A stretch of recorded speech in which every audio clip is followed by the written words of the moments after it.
अरे पूछो मत। इसलिए कह रहे हैं कि अगर कहेंगे तो विश्वास नहीं होगा, तो इसलिए हम कहा पूछो मत। अगर हम कहते हैं कि दुख मिट जाता है तो आप अंगुली हमारे ऊपर उठा दोगे। तो अगर कहोगे मंत्र जपने से क्या दुख मिट जाते हो, अगर हम कहते हैं हाँ, तो आप कहोगे आप ही भोग रहे हो, अभी तक क्या मंत्र नहीं जप पाए क्या। बात यह है कि पूर्व जो प्रारब्ध निश्चित हो गया है उसे भोगना पड़ेगा। जिसे प्रारब्ध कहते हैं उसे भोगना पड़ता है। जो नया कर्म है और जो पुराने संचित कर्म है, ये दोनों नष्ट हो जाते हैं भजन से। प्रारब्ध नष्ट नहीं होता, प्रारब्ध भोगना पड़ता है। रामकृष्ण परमहंस जी के गले में कैंसर था, बड़े बड़े संतों के शरीर में पीड़ाएं देखी गई। अगर भजन से सब पीड़ा नष्ट हो जाती तो भजन करने वाले को किसी को पीड़ा ही ना मिलती। आप विचार करके देखो, जितने बड़े बड़े संत या कोई भी भगत है, पीड़ा से युक्त पाया जाता है, क्योंकि उसके प्रारब्धों का नाश होता है।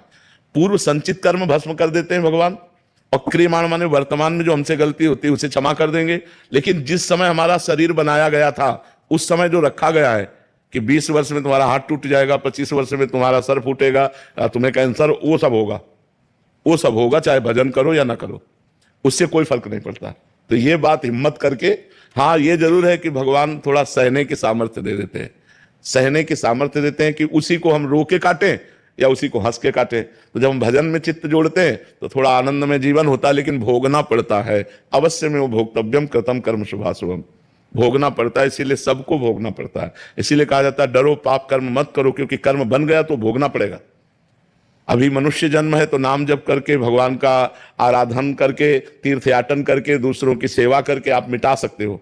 और मनुष्य जन्म छूट गया फिर नहीं मिटा पाओगे, फिर तो भोगना ही भोगना है। इसलिए खूब नाम जप करो और जो कष्ट आवे उसे भोग लो, भगवान का प्रसाद मान करके निकल चलो। बहुत भयावह संसार है, बहुत कष्टमय संसार है, पता नहीं लोग कैसे जीते हैं। यहां तो हर क्षण किसकी शरण में जाए, सब असमर्थ है। कोई भी बताओ ऐसा है जिसकी गोद में सर रखकर रोया जाए और हमको निश्चिंत कर दे, क्योंकि जिसकी सर में हम गोद रख करके रोना चाहते हैं वो भी असमर्थ है, वो भी बेचारा काल के अधीन है, वो भी मृत्यु के अधीन है, वो भी भययुक्त है, वो पूर्ण समर्थ तो नहीं है। और जो पूर्ण समर्थ वो दिखाई नहीं दे रहे हैं, यही है, सबके अंदर है, सबके बीच में है, हमारी सुन्न है।